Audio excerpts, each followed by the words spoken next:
shunaqa deb mashnaqa futbol bo'lib qolgan. Mashnaqa futbol, mashnaqa sport, xokkey. Ko'pchiligi bilmaydi ham nima ligada o'ynaydi. Nimaga o'ynayapti o'zi bular? Mashnaqa sport. Mashnaqa sport.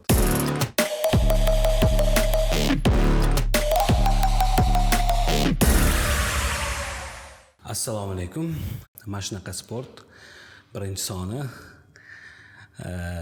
yangi loyiha sport haqida, ko'proq futbol haqida, chunki 10 yil futbol bilan shug'ullanganman. 10 yil bugun o'ylab qaradim. Mehmonimizni chaqirganimdan keyin bugungi podkastga tayyorgarlik ko'rayotganda birinchi media, umuman sport sohasidagi media inson, birinchi tanigan insonim bu Davron Fayziev bo'lgan ekanlar va bundan juda ham xursand bo'ldim va podkastni shu bilan boshladim. Assalomu alaykum Davron aka. Alaykum assalom. Assalomu alaykum hammaga. Nomi qiziqtirdi meni. Mashnaqa sport. Da. Chunki ahamiyat bersangiz, bizda endi gaplashib u yoki bu mavzuda umuman gaplashganda, agar ayniqsa misol uchun futbol haqida yoki sport haqida gaplashsak, bugun palon jamoa bilan piston jamoa o'ynadi, mamnaqa bo'ldi, qanaqadir holat bo'ldi, desa, mashnaqa bo'ldi deydi. Shuning uchun mashnaqa sport deb nomladik. Bu birinchi plyus tarafi, o'zi boshida ham aytdim-ku, qanchalik o'sha efir normalariga rioya qilish. Bizda juda katta baryer bor, ya'ni to'siq bor sportchilar orasida, futbolchilar orasida. Mana shu mikrofon tutqizsangiz, ko'rsatuvlarga chaqirsangiz, sport vakillari, futbol vakillari darrov o'zini yo'qotib qo'yadi. Go'yoki efir tili o'zbek tili emas, go'yo boshqa til. Hayotda hozirgina 15 daqiqa jon kuydirib futbol haqida gaplashib turasizlar. Efirga chiqishi bilan boshqa tilda gaplashayotgan odamga aylanadi. Shuning uchun bunaqa podkastning foydasi birinchi navbatda, endi meni chaqirganingizga rahmat. Men xohlardim keyinchalik professional sportchilarni ham chaqirib, ularni ochish ichidagina kamdan kam futbolchilar, kamdan kam sportchilar, mashhurlar qaysidir efirda dildan ochilib, yoyilib bir bemalol gaplashadi. Juda kamdan kam. Podkast shunisi zo'r. Bemalol xuddi bir do'stingiz bilan suhbatlashgandek. Xuddi suhbat, faqatgina bu suhbatda eng yaxshi plyus tarafi, yana bitta katta tarafi aytib o'tmoqchiman. Meni o'zimga ham bu yo'nalish yoqqani va shunchalik shijoat bilan mana shu narsani boshlaganimiz oddiy o'sha 2 kishini yoki 3 kishini suhbatidan, u intervyu emas, u qanaqadir rasmiy yoki hech qanaqa ko'rinishga ega emas, o'sha samimiy suhbatdan katta informatsiyalar olish mumkin. Qanaqadir inson, har xil sohadagi inson o'zi uchun qanaqadir yangilikni ochish mumkin, xuddi kitob o'qigandek. Chunki har xil kitoblar, ya'ni har xil yozuvchilar yozgan kitoblar o'zini o'sha kuchiga ega, o'zini qanaqadir bir mag'ziga ega-ku. Xuddi shunga o'xshab bu yerda ham o'sha kelgan mehmonlar, balkim ular bitta mavzuda gaplashadi, lekin har safar kelgan mehmonlar har xil tilda gapiradi, har xil yondoshadi bunga, har xil fikrlaydi. Va bu tomoshabinga katta bir anaqa pochva beradi, yaxshi mag'iz beradi. Undan tomoshabin o'sha mavzuga boshqacha qarashi mumkin. Umuman boshqacha qarashi mumkin. Mana men bitta tomonini aytdim. Futbolchilar va sportchilar. Endi hozir sizni gapingizdan ham xulosa qilib aytmoqdaman va hamma faktorlarni inobatga olib aytishim mumkinki, bu faqat futbolchilar muammosi emas. Albatta. Eng tepa o'sha siyosatdan tortib, albatta, deylik, sportchilargacha efirda to'siq bor, baryer bor. O'zini erkin tutish borasida, haqiqatni gapirish borasida, ichidigini chiqarib bera olish, samimiylik.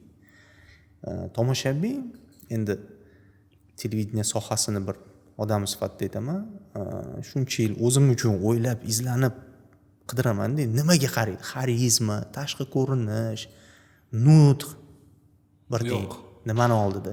Odam samimiyligini, haqiqiyligini sezsa agar 20 yillab efirga chiqadigan odamlar bor. 20 yillab deylik kunora efirga chiqadigan odamlar bor, prime time'da chiqadigan odamlar bor. Ko'chada ko'rsa odamlar tanimaydi. Lekin 2 haftada bir bitta dolzarb narsani o'zi xohishi bilan, o'zi muallif bo'lib, o'zi ko'zida bir nimadir yonib olib chiqadi-da, o'shani keyin anchagacha eslab yurishadi. O'shanga eng asosiy muvaffaqiyat kaliti deb tushundim o'zim uchun odamning samimiyligi hamda haqiqiyligi. Men o'zi aslida bu mana shu mavzuni tayinlab qo'ygan edim, faqatgina ozginadan keyinroqqa va unga qanaqadir bitta bog'lovchi yana bir mavzu bor edi. O'sha sizdan so'ramoqchi bo'lganman. Bu mavzuni mana shu hozirgi siz men aytayotgan mana shu muammo bilan bog'liq deb bildim. Endi menimcha hozir aytmasam, sal keyinroq aytsam, ko'rayotganlar uchun ham qanaqadir uzilib ketishi mumkin. Hozirgi kunda mana biz yozayotgan kunda, bu zapisni yozayotgan kunda eng shov-shuvli bo'layotgan narsa sportda, futbolda Haydarov audio yozuvlarini chiqib ketgan. Men bugungi kunga bir blogerimizni kuzatib tushundim. Ular gaplashibdilar. Hozir adashmasam, men aytay ularni. Jahongir Sotvoldiyev menimcha. Taniysizmi, kuzatasizmi bloger? Taniyman uni. Yozibdilar, ya'ni Aziz Haydarov bilan bugun uchrashib gaplashishga erishibdilar. Tushunishim bo'yicha vaziyat mana bunaqa bo'lgan. Endi baribir hozir bizda endi bunaqangi shov-shuvli audio yozuvlar tarqashi уже birinchi marta emas. Hozir oldindan hech narsani bilmasdan turib nimadir deyishga umuman men hozir xohlamayman, chunki baribir hech narsani bilmaymiz, o'zimizcha taxmin qilishimiz noto'g'ri bo'ladi. Lekin bitta narsani tushunganim, o'zi boshida ham o'ylagan edimki, shu qanaqadir bir alohida eng e'tiborni jalb qiladigan qism chiqarib olib tarqatilgan. U qismda na biz uchun tushunarli o'yinlar sotilgan yoki ham qur'a tashlash marosimidagi qanaqadir shu tushunarsiz holatlar to'g'risida gapirilgan. Lekin baribir umumiy audio yozuv boshqacha mazmunda bo'lishi mumkin, ya'ni unga tushuntirishlar bo'lgan bo'lishi mumkin. Bu yerda yana bitta aytilgan narsa o'sha Diyor Imomxo'jayev raqamini bergan va Diyor Imomxo'jayevdan o'zidan uzr so'ragan. Bu narsa masala уже hal bo'lgan. Va umuman bu narsani nimaga aytyapman va shu bu mavzuni nimaga ochmoqchi edimki, nimaga bizani futbolchilar shu gapira olishmaydi, ya'ni o'sha fikrini to'g'ri yetkazib bera olmasligi pand bergan deb o'ylayman-da. O'zi u gapirish niyatida ham bo'lmagan. O'zi muxlislar ko'pchilik bo'lib Paxtakor stadioni bilan Ufa yonma-yon. Paxtakor Navbahor o'yinidan keyin emotsional bir haligi состояние affekta deydi-yu, mag'lubiyatdan keyin bir ozgina qizishib ketgan paytda Ufaga bostirib kirib, Azizni usha olib so'roq qilishgan. U holatda endi Aziz vaziyatdan chiqib ketish uchun, vaziyatni yumshatish uchun gapirib yuborgan. U zapis bo'layotganini bilmagan hamda. Shuning uchun u yerda Azizni fikrlarini bir qanaqadir rasmiy intervyu deb qabul qilish qiyin. O'zi umuman olganda, lekin gapirdi. Noto'g'ri gapirgan mavzulari bo'yicha uzrini so'radi. Tegishli odamlardan, o'sha Diyordan so'radi Azizbek. Shu mavzu yopilayotgan holatda endi bu Jahongir qalampirda ham chiqardi maqola, yana qo'zg'adi shu narsa va bugun Ufaga keldi Jahongir, gaplashib olishgan. Intervyu masalasi, men guvohi bo'ldim. Intervyu masalasini gaplashish bo'yicha. Endi misol uchun qaysidir odam intervyu berishni xohlamasa, uni majburlab bo'lmaydi. Mendan maslahat so'radi, men aytdimki, o'zidan bir og'iz roziligini olsang, agar o'zi xohlasa, pожалуйста, kelib kamerang bilan intervyu olishing mumkin. Shu yuzma-yuz gaplashishdi. Aziz vaziyatni tushuntirdi. Hozir tayyor emasman, sal o'zim bosib olishim kerak. Hali ham endi birinchi marta bunaqaga tushdi-da u. Ma'lum bir vaqt o'tsin, men ham o'zimni bosiy sallarni qilgandan keyin chiqib ommaga rasmiy tarzda o'sha qaysidir saytga, qaysidir kimga bo'lsa ham intervyuimni berib, fikrlarimni aytaman deb shunaqa suhbat bo'ldi.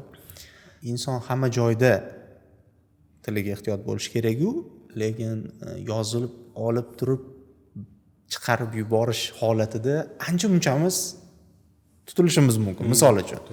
Chunki bilib bo'lmaydi. Har xil yaqin deb ko'rgan odamlar yoki har xil vaziyatda har xil gaplarni gapirib yuborishimiz mumkin. Shuning uchun men buni hozirgi zamonda o'sha o'zingiz aytgandek bu aziz birinchisi emas va futboldan bunaqa zapis chiqishi birinchi, ya'ni futboldan oldin boshqa sohalarda ham ancha munchasida chiqdi bu narsa. Zamon shunaqa ekan, hozir zapis qilib chiqarish. Endi menimcha bu narsalar azizda o'sha ko'pchilikni orasida vaziyatdan chiqib ketish uchun gapirib yuborilgan gaplar. Bularni shaxsan men bularni hammasini ham jiddiy qabul qilmadim. U o'rnida endi hozir savol paydo bo'lib qoldi. Umuman endi anchadan beri sport jurnalistsiz va umuman bevosita xalqaro o'yinlarda umuman xalqaro sport jurnalistikasini ham kuzatib borasiz. Kichik guvoh bo'lganmisiz mana shunaqa qanaqadir shov-shuvli audio yozuv, ya'ni taniqli qanaqadir jurnalist yoki Yevropa futbolidagilar umuman bizda eng yaqin misol sifatida har doim Rossiya olinadi-ku. Tushunganimiz, bilganimiz, doim kuzatadiganimiz kanallari ham dostupniy deydi. O'sha Rossiyadan oladigan bo'lsak, biz Azizbekni chiqib gapirgani holvada.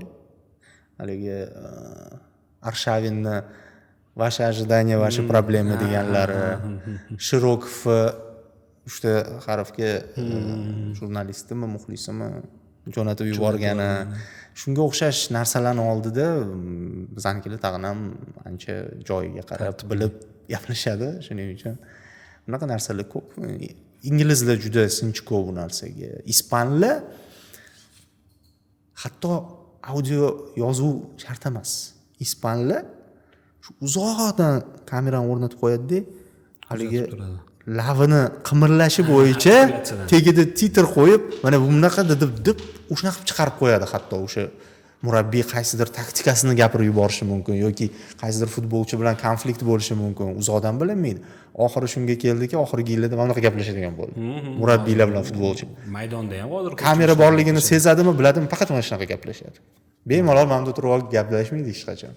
Hatto maydonda o'yin ketyapti, bir-biriga mana shunaqa gapiradi. Ular moslashishdi bu narsaga. Inglizlar juda sinchkov, inglizlar endi bu yerda qonun qoidaga juda rioya qilinadi-ku, baribir. Ingliz jurnalistlari o'sha qonun qoidaga rioya qilgan holatda ham futbol odamlarini, murabbiy bo'ladimi, futbolchilar bo'ladimi, o'sha ichidagi gaplarini matbuot anjumanlarida, har xil flash intervyu, mix zonalarda rasmiy ravishda ham chiqarib olishadi shunaqa shov-shuvli fikrlarni. Futbolda bor narsa baribir nima deydi, massaviy narsa, juda ommaviy narsa, e'tibor markazida. Hozir shunaqangi darajaga yetdiki, futbolchilarni hayoti maydondagi voqealardan ham qiziqarli bo'lib ketdi. Shuning uchun oddiy holat bu ham. Futbol sohasida, sport sohasida yuritadiganlar menimcha buni ham o'rgangani ma'qulroq ekan. Chunki hamma narsa, ya'ni inglizlar juda ham bunga e'tibor qaratib, o'sha oldingi o'rinda deyapsiz-ku. Ya'ni ular o'sha ancha o'rganib, o'sha bu narsadan ko'pidan o'tib, qiyinchilik ko'rgan odam ko'proq o'sha nima deydi, kuchliroq bo'ladi, zehni o'tkirlashadi. Har bitta gapirayotgan gapini hattoki o'sha formulirovka, ya'ni boshqa formulirovkada bersa boshqa mazmunni keltirib chiqarish mumkin, boshqa formulirovkada bersa boshqa mazmunni keltirib chiqarish mumkin. O'shalargacha o'ylab chiqqan, ya'ni o'sha aqlan o'sha kuchlilashadi-da. Lekin futbol jurnalistikasi bizda ancha o'sdi. To'g'risini aytishim kerak. Bu faqatgina haligi translyatsiyalar masalasi emas. Misol uchun Futbol TVni paydo bo'lishi, rasman sotib olish, ulardan tashqari saviya, yoritish, erkinlik, futbolga nisbatan tanqidiy yondashuv boshqa janrlarga nisbatan futbolda juda qattiq o'sgan oxirgi yillarda. Qancha to'qnashuvlar bo'lgan o'sha oldingi rahbariyat bilan, hozirgi kungacha davom etadi. Jurnalistlar o'zini pozitsiyasiga ega futbolda. Jurnalistlar o'zini ta'siriga ega futbolda.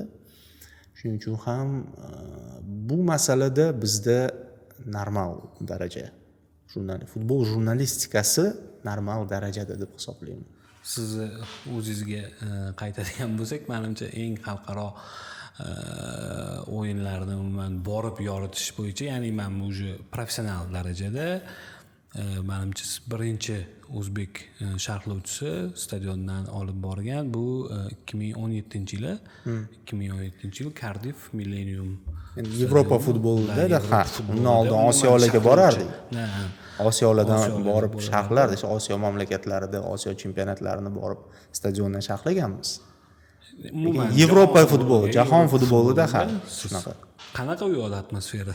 Zo'r. Bu atmosfera umuman boshqa. UEFA moddiy jihatdan ham, tashkiliy jihatdan ham hamma tomonlama FIFAdan ham zo'r. FIFAdan ham zo'r. O'zi ko'pchilik aytadi, baribir, chunki hamma taraflama va hozirgi kunga kelib, уже menimcha 5-6 yildan beri, ya'ni Chempionlar Ligasini уже maqomi jahon chempionatlarini maqomi bilan baravar, balkim qayerdadir уже o'sib ketdi, chunki Chempionlar Ligasini уже menimcha butun dunyoda hamma har bitta turini necha milliard, menimcha milliard deb ayta olsak kerak, kuzatadi. U har yil qilishadi. Har yil. Shu darajani har yil ushab turishadi va o'sadi har yil. Daromadi ham o'sadi, auditoriyasi o'sadi. Uni oladigan kanallar ko'payyapti. Mana bizda rasmiy bo'ldi. Finalga keladigan bo'lsak, baribir boshqacha. Endi haligi televizorda ko'rib odatlangan deylik, matbuot anjumanlarini ham boshqalarni hammasini televizorda ko'rishga odatlangansiz. Lekin u yerda kirib turib matbuot anjumanida sizdan 2 metr naryoqda Zidan gapirib o'tirganini ko'rish umuman boshqacha daraja. Buffon o'tiribdi, o'sha payt Allegri o'tiribdi, Zidan o'tiribdi, Ramos kirdi, Marcelo kirdi, hammasi kirdi. 2 metr masofada bemalol turib savolingizni berishingiz mumkin. Xohlasangiz telefoningizga rasmga olishingiz mumkin, lekin videoga olib bo'lmaydi. Video matbuot anjumanida. Umuman hech kim menimcha o'zini rasmiy qanaqadir rasmiy sotib olingan. U yerda UEFA hamma narsani narxi bor, rasmiy narxi. Press konferensiyada video olish ma'lum bir summa, flash intervyu ma'lum bir summa, stand up yoki mix zona hammasiga alohida. Kommentatorskiy pozitsiya, ya'ni sharhlovchilar pozitsiyasi alohida summa. Shuning uchun ham balki bizda hozircha o'sha borib turib stadiondan sharhlash uncha rivojlanmaganki, siz translyatsiyani sotib olganingiz bilan borsangiz yana xarajat, ayniqsa final bu yerda deylik kommentatorlar pozitsiyasi 200 tacha deylik, 200 tacha kommentatorlar pozitsiyasi, uni xohlovchi sotib oluvchi telekanallar soni 2000 tacha. 2000 tacha. Bu yerda raqobat bor-da, ya'ni mana hozir shu kecha kunduzda men buyurtma berib final uchun o'zimga sharhlovchi pozitsiyasini sotib olmasam, may oyida borsammi, bormasammi, rahbariyatdan ko'ramiz deb turib, may oyiga yaqin bo'pti boraman desam, уже ola olmayman u pozitsiyani. Joyi yo'q. Ketadi. Da'vogarlar ko'p juda ham.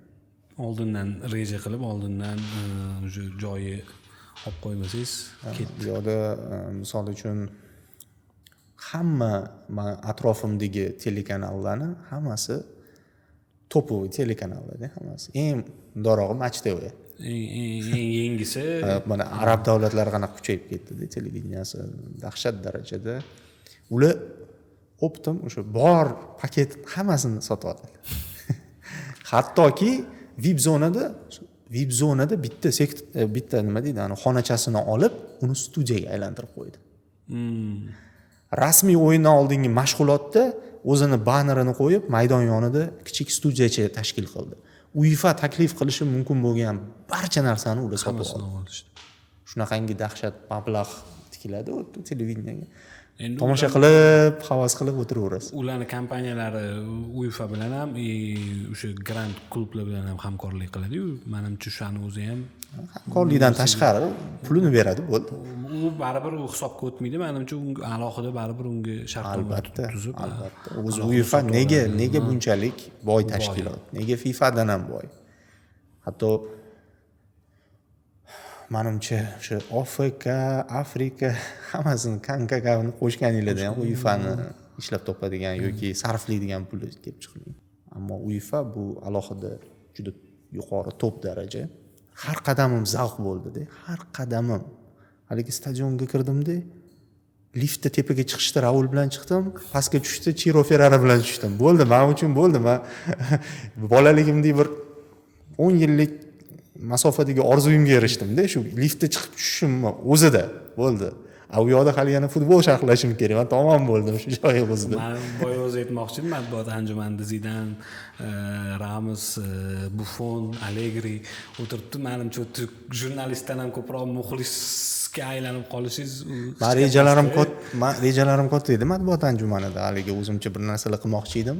Yo'q bo'ldi. O'shalarni ko'rib o'tirdim faqat. Men qachon ko'raman bularni yana deb. Faqat ko'rib o'tirdim. Har bitta gapiga, xatti-harakatiga, umuman o'zini tutishiga. Albatta, boshqacha deb. Chunki faqatgina biz maydonda ko'ramiz, murabbiylarni ham maydonning chetida ko'ramiz, futbolchilarni maydonda ko'ramiz. Maksimum borsa o'yinni boshidan ko'rsak, o'shani razvalkadan, keyin ishxonasidan chiqib kelayotgani, o'sha bir-biri bilan hazil-huzul qilib chiqishdan oldingi ozgina holatni ko'ramiz, bo'ldi maksimum.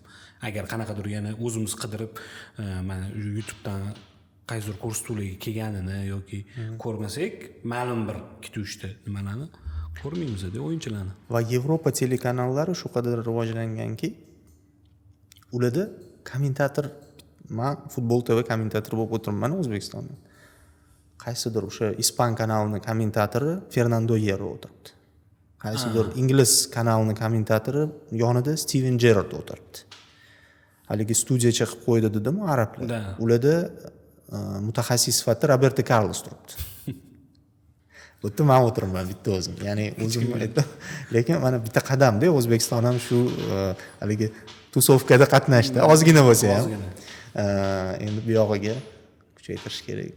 Eng birinchi xudo xolasa endi Shomurodov o'ynab qoladimi? Nima deb o'ylaysiz? Sport jurnalisti sifatida, tahlil qiluvchi, sport jurnalisti sifatida OFA xodimi, ya'ni media departamenti rahbari sifatida, chunki baribir ancha aloqa yaxshi, ko'p narsani bilasiz. Shomurodov to'g'ri yo'ldan ketdi. Ya'ni birdaniga unga takliflar bo'ldi o'tdan bu yerdan. Lekin hozir ya'ni men bu oxirgi qishdagi transfer takliflar bo'ldi, lekin qoldi. Shu oxirigacha Rostov bilan. Chunki unda hozir barqarorlik bo'lmadi-da, ya'ni birinchi mavsum yaxshi bo'lmadi unda. Zaxirada o'tirdi, gol ura olmadi. Bu birinchi yaxshi mavsumi. Hatto u oxirigacha yetmay ketib qolsa, uni Yevropa qanaqa qabul qiladi? Bu yarim mavsum. Mana Yovichni Real bitta mavsumga ishonib qoldi-yu. Nima bo'ldi? Oxiri o'ynolmayapti. Haligi vaqtni bir mavsumlik jamoalar ham bo'ladi. Bir mavsum chiqadi-da, shu bilan yo'q bo'lib ketadi. Yaqinda hozir uzr gapingiz bo'ldi, Mkhitaryanning suhbatini ko'rdim. O'sha Borussiyaga o'tgan davrida 3-mavsumda ham qolgani, juda ham unga agenti Miola nima edi? Mino Raiola. Mino Raiola eng mashhur agentlardan bittasi. Birlashtirib yubordi ismi Miola. Taklif bilan chiqqanda sana unda ham menimcha Angliyaga so'rashgan, adashmasam Tottenhamgami so'rashgan, o'ylab ko'rib 3-mavsumga ham qolaman degan.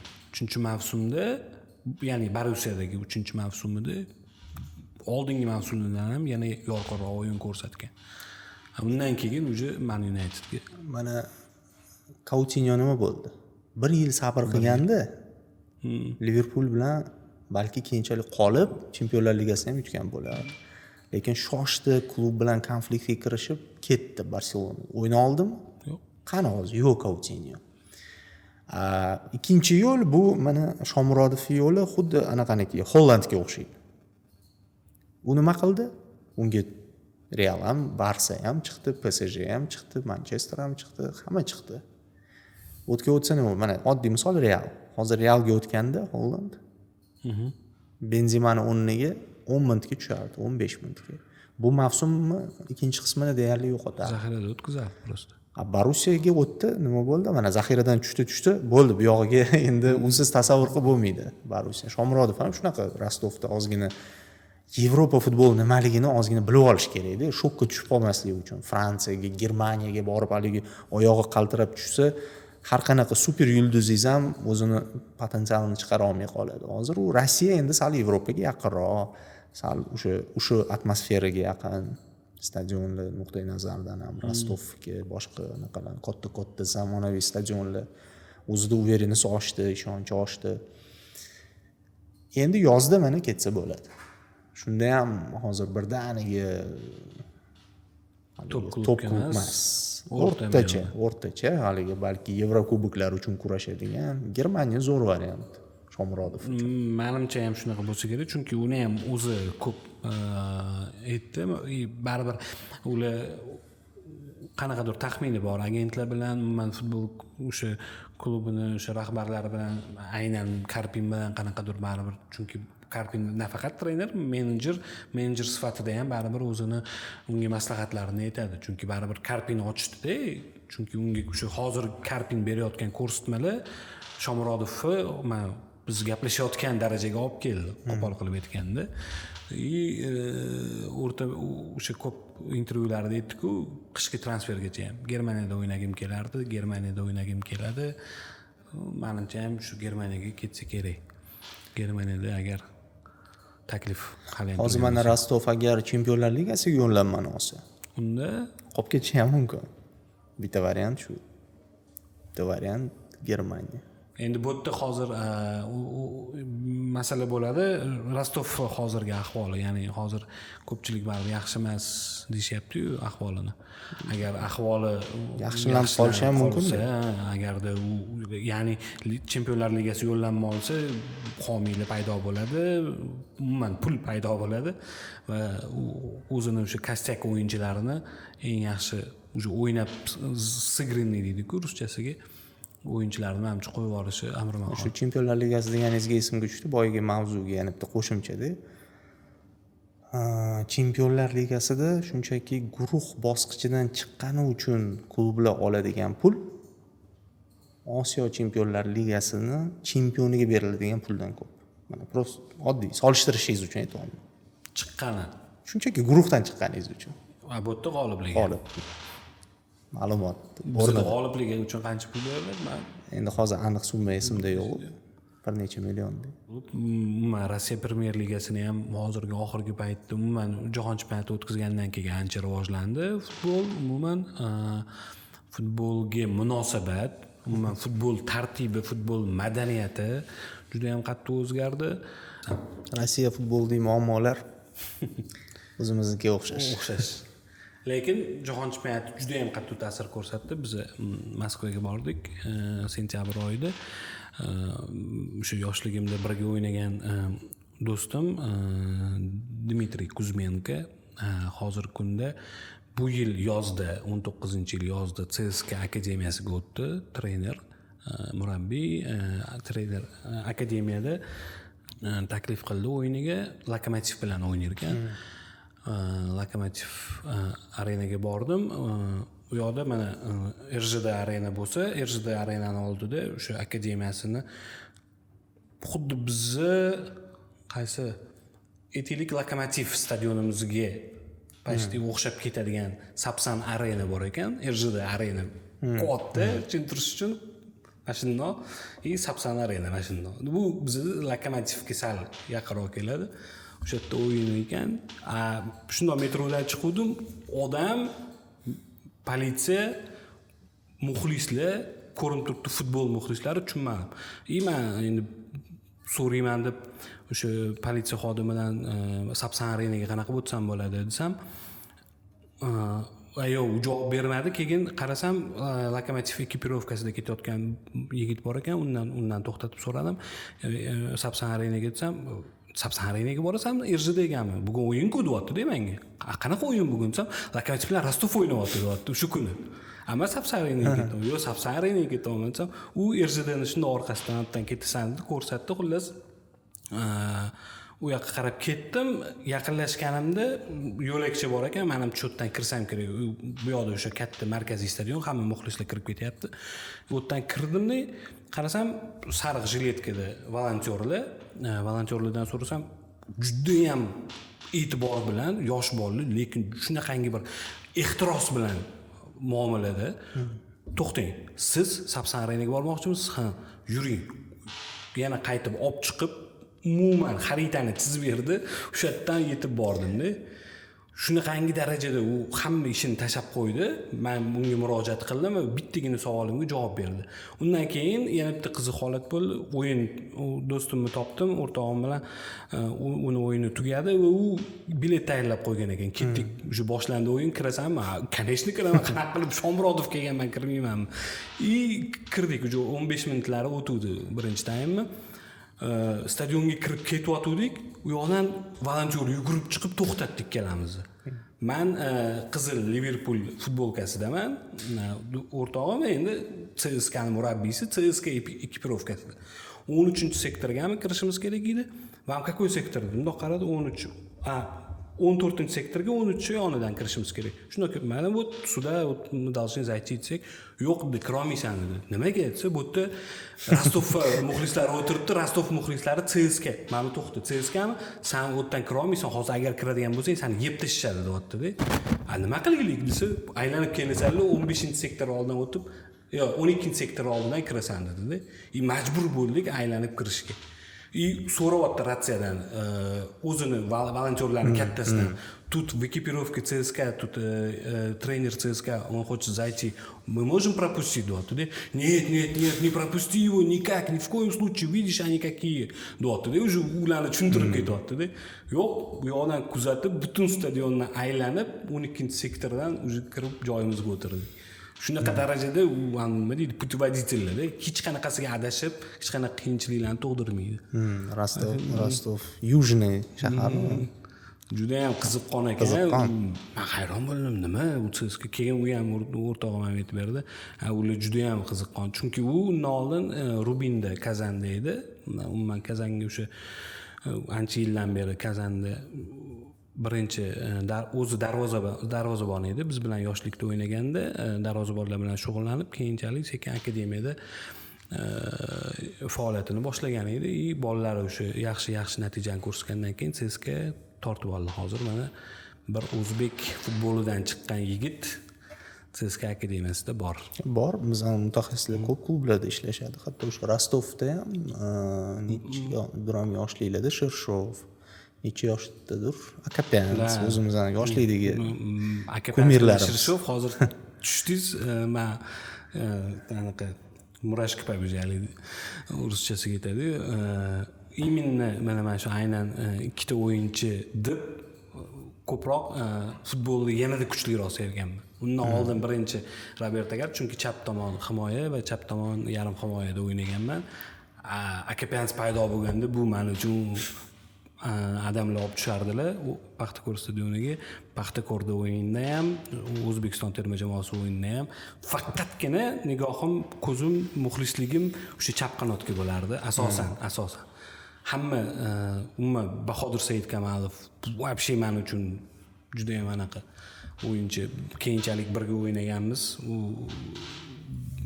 ikkinchiligida men o'zimni futbolchiligimga sal qaytdim va uni o'sha boshida o'sha mavzuyimiz o'xshash bo'lib pulanib ketgani uchun shu yoqqacha keldik, lekin boshida o'zi sizni birinchi bo'lib media sohasidan sport jurnalistini taniganim, ko'rganimni eslagan edim. Endi bilmadim sizni esingizda bormi yo'qmi, bir alohida uchrashganimizda ham avval aytgan edim. Sergeli futbol klubida tarbiyalanuvchisiman. Bosim 17 deyiladi. Bolalar o'smirlar sport maktabi. Men lekin yili esimda yo'q, 2000-yilmida yoki shu 2001-yilmi yoki ikkinchiligani boshlanishi bo'lgan yoki o'sha biz Malajoshkada o'ynayotganda o'sha oxirgi bitiruvchi yili deyiladi. Bitiruvchi yilda shahar chempionati boshlangan yoki ikkinchiligani birinchi turi bo'lganda sport kanalidan menimcha kelganmidi yoki o'sha yoshlar kanalidan kelganmi? 2000 emas, chunki 2000 men hali unaqa bir joyga syomkaga boradigan holatda emas edim. Endi maktabni bitirib, endi o'sha xullas 2001da borgan bo'lishim mumkin. 2001da o'shaqa muxbir bo'lib syomkalarga chiqib turardi. Efirlarga chiqqan edingiz. Men sizni demak 2001dan u yog'i yo 2001 yo u yo'q. Menimcha ikkinchiligi o'yinlari bo'lsa kerak. Menimcha shu bitirgandan keyin ikkinchiligidan boshlaganmiz. o'sha ikkinchiligi birinchi tur o'yinida kelgansiz menimcha o'shanda ko'rishib oldingizgacha borib sizdan men dastxat ham olganman, avtograf ham olganman. Shunaqa darajada. Chunki futbolga kasal edim. Endi o'sha paytda agar bo'laman bir 16 yosh, 17 yosh bo'lsam kerak menimcha. Olganman, uyda qayerdadir turibdi. Shu payt o'zi mana esga soldingiz. Ham davr dasturi bo'lardi, yangiliklar dasturi o'sha yerda ishlardik. Davr oxirida 5 minutlik, 6 minutlik davri sport sahifasi bo'lardi. U yerda videoshisi ham bo'lardi, lavhalari. Kattagina bitta anaqa edi, u novostnoy blok edi. Blok. O'shani shu ertalab borib olardim ishga. Yomon erinmagan bola bo'lgan ekanman. Hammadan vaqtli borib, xorijiy sportini yozib o'tirardim. Xorijiy sportini yozib bo'lgandan keyin syomkaga chiqib ketardim. Men o'shaning uchun juda ko'p, deyarli har kuni qaysidir obyektga, sport voqeasiga borib syomka qilardim, muxbir sifatida. Katta maktab bo'lgan o'sha ham bir. Masalan, hozir haligi lejniy sportda kim chempionligini men bilmayman, lekin o'sha payt hammasi bilardim. Kim Yevropa chempioni kimligini ham bilardim. Velosportdan haligi tur bir narsa degan har bitta tur chempionini ham bilardim. Zo'r paytlar edi-da, o'shanda syomkalarga chiqib, o'zbek futboliga, men hozir o'zbek futbolining ichida ishlayman, lekin o'sha payt o'zbek futboliga yaqinroq edim-da, hozirgiga qaraganda. Hozir mahalliy mana shu ikkinchiligiga, birinchiligiga endi yo'q, men ko'ra olmayman hozir, uni ko'rish imkoniyatim yo'q. Men ya'ni o'sha PFL anaqasiga kiradi-yu baribir chempionat. Shuning uchun o'sha payt, lekin o'sha siz aytgandek birinchi ligaga ham borardim, ikkinchi ligaga ham borardim. Haligi bir rahbarlarni tanishimni bilmayman, chaqirib qolardim, mahalla futboliga ham chiqib kelaverardim syomkaga.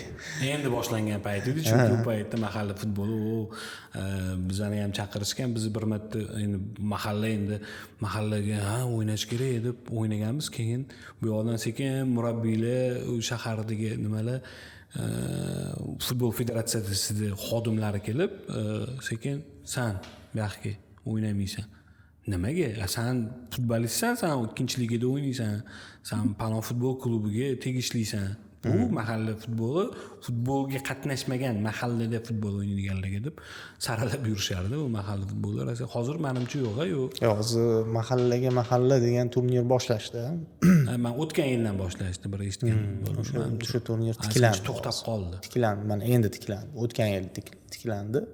Lekin stadionlar baribir kam. Ha, chim haligi tabiiy chimli stadion kam. Искусственный tiqilib yotibdi. Искусственный tiqilib yotibdi-da.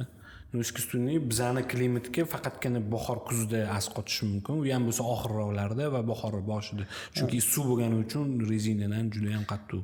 Bizda u stadionlar o'zi muammoli masala. Misol uchun tabiiy stadionni ushlab turish o'zi muammo. Mana hatto Bunyodkor stadioni muammo bo'lyapti. Muammo. Shuning uchun boya solishtirdingiz-ku, Sapsam bilan Lokomotiv endi O'zbekistonning eng zo'r klublaridan biri, stadioniga bir necha ming muxlis sig'adi. Talab yo'q-de. Mana Toshkent klublari oxirgi marta qachon tushdingiz O'zbekiston chempionatini? Toshkent klubi o'zida o'ynagan. Hech to'la stadion ko'rdingizmi? Yo'q. Bo'sh stadionda o'tadi. Oxirgi mavzu. O'shanga aytmoqchimanki, talabdan kelib chiqadi-yu o'zi hamma narsa. Bizga ko'p stadion qurib tashagani bilan zo'r stadionlar hozircha ularga qaraydigan, ularni o'sha normal darajada ushlab turadigan qiziquvchilar ham bo'lish kerak. Qanaqa qilib rivojlantirsa bo'ladi? Umuman muxlislarni kelishini yo men taxminan misol uchun qanaqadir nimalar bo'lishi mumkin, bor, lekin bu endi siz bo'tda endi hozir Ufadagi rasmiy inson sifatida shu mavzuda men ochiq gapira olmayman. Aytmoqchiman, bari bu har xil yo'li qilindi. Odamlarda ishonch qochgan, qiziqish qochgan. Endi buni faqat o'sha sekin-sekin futbol darajasini oshirib, bu yerda televideniya ham katta rol o'ynaydi. Bu yerda misol uchun bizning faoliyatimiz, ya'ni Ufani o'zini hamda bevosita media sohasini ham faoliyati. PFL chunki alohida. PFL bu mas'ul uchun mas'ul o'zi. Mas'ul. PFL ham harakat qilib yuribdi, marketing, mana sponsorlar jalb qilishdi. Bu katta masala. Men buni juda chuqur hozir gapirishga olamasdim. eng nima deydi baribir, chunki men o'zim futbolchi bo'lgan inson sifatida bitta narsani bilaman. Futbolchilar agarda maydon maylin to'la bo'lmasin, ya'ni 35 ming 30 ming odam bo'lmasin, lekin o'sha Paxtakor yoki Bunyodkorda misol uchun 35 mingmi Bunyodkor stadioni 25 mingta muxlis bo'lsa, ya'ni ichki chempionatda o'zida Oliy liga o'yinlarida umuman boshqacha o'yin, umuman boshqacha atmosfera bo'ladi-da. Va uni translyatsiyasi ham avtomatik tarzda umuman boshqacha o'tadi. Lekin bor, misol uchun bu Toshkentdagi holat shunaqa. Vodiyda ham misol uchun mana eng faol stadionlar Namangan, Buxoro. Hozir 4-5 ta stadion to'ladi uy uchrashuvlar. Nasaf. Shunga juda yomon ham deb bo'lmaydi. Endi Toshkent shahrida sal o'sha muxlislar shu bilmadim. Yo, vodiyga gap bo'lishi mumkin emas. Aynan shu Nasaf, Neftchi, Navbahor, chunki Chempionlar Ligasida o'ynaganda ham muxlislar haqiqatdan 12-o'yinchi bo'lib jamoani juda ham qattiq olib chiqib ketgan qanaqadir. Bu baribir kerakda turganda gol urib muxlislarning davleniyasi bilan, davay bilan qo'pol qilib aytganda undan tashqari o'sha atmosferaga ham o'rganish kerak. Deylik, butun mavsumni через o'yin, ya'ni bitta qoldirib bittasida pustoy stadionda o'ynagan, bo'sh stadionda o'ynagan futbolist erta terma jamoa o'ynaganda bilasiz, to'lib toshib ketadi odamlar. O'zini yo'qotib qo'yadi. Bosimni his qiladi. Yevropalarda misol uchun umuman muxlislarga biz aytamiz sharhlovchilar, hozir muxlislar bosimi deymiz-ku, lekin ular juda ham sovuqqon. Unaqangi e'tibor qaratmaydi muxlislarga. Endi menimcha mana san'at sohasidasiz-ku, show biznes sohasidasiz. Ming zo'r tayyorlanganingiz bilan doimiy auditoriyani ko'rmasdan turib, birdaniga chiqsangiz, o'zingiz xohlagandek chiqish qila olmaysiz. Baribir auditoriya 4-5 marta auditoriya bilan ishlaganingizdan keyin keyingisida уже o'zingiz xohlaganingizdagi bir mahsulot chiqarib bera olasiz. Albatta. Shunga futbolchilarga ham bo'sh stadion, terma jamoaning o'yiniga ham baribir sal ta'siri bor. Men o'xshataman, o'zimda bo'lgan juda ham qattiq ta'sir qilgan bitta Turkiston yozgi saroyida konsert berganimizda, endi bilmayman, o'zim ayblayman birinchi o'rinda. Comedius konsert bergan. Umuman 2 kun bergan bo'lsak, 2 kun, birinchi kun hali o'sha tayyorlagan narsamni to'rdan birini ham aytib bermasimdan to'xtatib chiqib ketishgacha borganman. Ya'ni qabul qila olmagan zal yoki men qabul qila olmagandan sababi, men buni tan olib aytaman, men bera olmaganman ularga kerakli darajada, bilmayman nima bo'lgan. Ertasi kuni umuman o'zgartirganda ham u yetarli oxirgacha bo'lgan, lekin yetarli darajada bo'lmagan va unda ham juda qattiq ta'sir qilgan, juda qattiq sindirgan. Ya'ni aytmoqchimanki, endi san'at bilan solishtirganingizga davom ettiraman, shu fikrni haqiqatda o'xshaydi.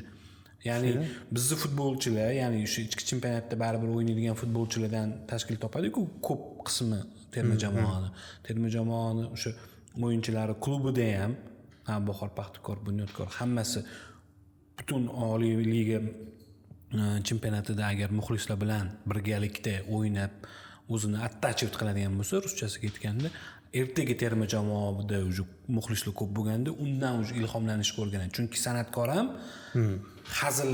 biz hazil sohasida bo'lgan, yumor sohasida bo'lganimiz uchun o'sha hazilimiz qanchalik darajada kirsa zalga, qanchalik darajada muxlislar kulsa, avtomatik tarzda yanada ilhom kelaveradi. Ularga yanada ko'proq o'zingiz kutmagan bu repetitsiyada qilganingiz, mashg'ulot qilganingiz qancha bo'lsin, bu yerda уже boshqacha beriladi. Tasavvur qilaman, bir zo'r hazil aytib, ko'zingiz bitta jiddiy o'tirgan odamga tushib qolsa, ilhom ham tushib ketsa kerak. Xuddi shunga o'xshagan. Albatta futbolchilar bitta vaziyatni qila olmasa, 35 mingta odam so'kadi. O'shanga qarshi bir immunitet hosil qilmasa qiyin. Ana shu payt futbol muxlislari maksimal darajada stadionga tushib, Oliy liga o'yinlarini kuzatishimiz kerak, ko'proq bo'lishimiz kerak. Agar hozir kunda 20 ta tushayotgan bo'lsa, agar biz 10 kishi ko'rayotgan bo'lsa, 30 taga aylantirsak ham bu ertaga terma jamoa o'yinida juda ham katta o'zgarishga olib keladi. Muxlislik qilishni ham baribir o'rganish kerak, bilish kerak. O'sha havas qilamiz-ku stadion. Men xuddi shunaqa naushnikda charxlayman. Hammadan ko'ra menga yaxshi eshitiladi. Haligi muxlislarni Angliyadacha haligi ular nafas olishi ham bir xil-da. Degani ham bir xil. Voy degani ham bir xil chiqadi-da. Bizda har xil, hamma emotsiyasini har xil bildiradi. Bitta sinxron gapiradigan narsasi sudya bo'ldi, shunda sinxron gapiradi. Haligi qolgan narsalarni sinxron gapira olmaymiz. Biz o'shani o'rganish kerak. Qayoqdandir uzoqdan semichkan ovozi, men bulchkamni beryapman. Ana to'lqin ham bir boshqacha chiqadi biz. Lekin mana o'sha 96, 97, 98-yillarda Paxtakor bu paytda 69 mingmi, 65 mingmi odam sig'dirardi o'ziga. Ofitsialni 50 ming, lekin haligi surul bilan chunki Peregrada bo'lmas edi. 60 ming, 61 ming, 62 ming deb aytishardi-da. Men ko'p tushganman o'zim ham. Endi to'lqin ham boshqacha bo'lardi u paytda. Biz qanaqadir degradirovatsiya qilib ketdik-da, orqaga ketib qoldik. Hammani obdon futboldan ketib qoldi, xuddi. Muxlislar orasida ham liderlar kerak-da, baribir o'shalarni birlashtirib, xalqaro tajribani ko'rib, chet elga chiqib, Yevropa futbolini ko'rib, qanaqa bo'lyapti, tajriba almashib, muxlislar orasida ham har bitta klub muxlisi o'sha lideri aktiv bo'lishi kerak. Klubdan boshlanadi-yu, keyin terma jamoaga kelganda o'sha terma jamoa fan klubi lideri ularni birlashtirib, mana qiladi. Bu ham bitta soha, bu ham muxlislik qilish ham bitta soha, alohida o'ziga yarasha o'zini qanaqadir o'sha harakatiga, madaniyatiga qanaqadir ega narsa-da. Mana Vuzelda paydo bo'lgani, u qanaqa keyinchalik trend bo'lib ketdi, qanaqa tarqalib ketdi. Men o'sha aytolman, men intershumni eng zo'r eshitadigan odamman, kommentator. Men keyin chempionatdan keyin bir oy quloqimda Vuzeldan ovozi eshitilib turganda, o'qib yurardim ko'chada. Har kuni eshitardim, shuni 90 baland bo'ladi, ham quloqga juda baland berishadi intershumni. Tarqalmaydi ham u naushnikda. Ovoz to'g'ri o'sha miyangizgacha yetib boradi. Vuzelda juda muammo bo'lgan biz uchun. Bizda tam tara yevropeyskiy qanaqadir muzika ta anaqa bilan o'sha muzikada ko'pincha yangraydi. Endi bir orada karnay surnaylar qo'shildi. Lekin karnay surnaylar ham eng hit anaqalarni ashulalarni yetib ketishga boshlashadi. Ya, u sohada hozir harakat bor. Muxlislar klublarimizni aktiv bu narsa roliklar olishadi, harakat qilishadi, jonlantirishga. Endi odamlar o'zi qiziqishi kam bo'lsa, uni qiyin. 10 ta odam harakat qilgani bilan stadionni to'ldirish kerak birinchi, ana undan keyin o'sha muxlislikni sekin-sekin. Lekin mana birinchi tur bo'ldi. Birinchi turda xo'sh, juma kuni payshanba kundan boshlandimi? Adashmasam, Paxtakor Navbahor o'yinidan boshlandi. Payshanba kuni bo'ldi menimcha. O'shandan hammasi o'shandan boshlandi. Payshanba kundan boshlandi. Payshanba kuni soat 3 danmi bo'ldi o'yin? Kunduzi bo'ldi. Kunduzi. To'rda bo'ldi. To'rda yoki to'rda. Endi qanaqasiga men masalan bormoqchi edim, lekin endi ish tufayli hech qanaqasiga men xayolimda 6-7 ta bo'lsa bemalol ishlarimni bitirib boraman desam, o'sha o'yin tugayotgan ekan. Dash ko'ra olmadim ham internetda. Bu bizga bog'liq bo'lmagan sabablar bor. O'yinlarning oxirroqga qo'yilishi. Qanaqa qilib turib? Chunki menimcha bu katta ta'sir o'tkazsa kerak. Soat 7 yoki 8. Chunki mana Ispaniyada eng kech boshlanadigan o'yinlar menimcha 9 da ham boshlanadi ularda. Chunki bizning vaqt bilan 1 da bo'ladigan o'yinlar ularda soat 21:00 da. Ular nafaqat o'zini Ispaniyani o'ylashadi, menimcha u boshqa o'sha kuzatadigan muxlislarni faqat shu Osiyoni o'ylashmaydi shular. Lekin Osiyoni o'ylashmaydi. Ligasi soat 1 da.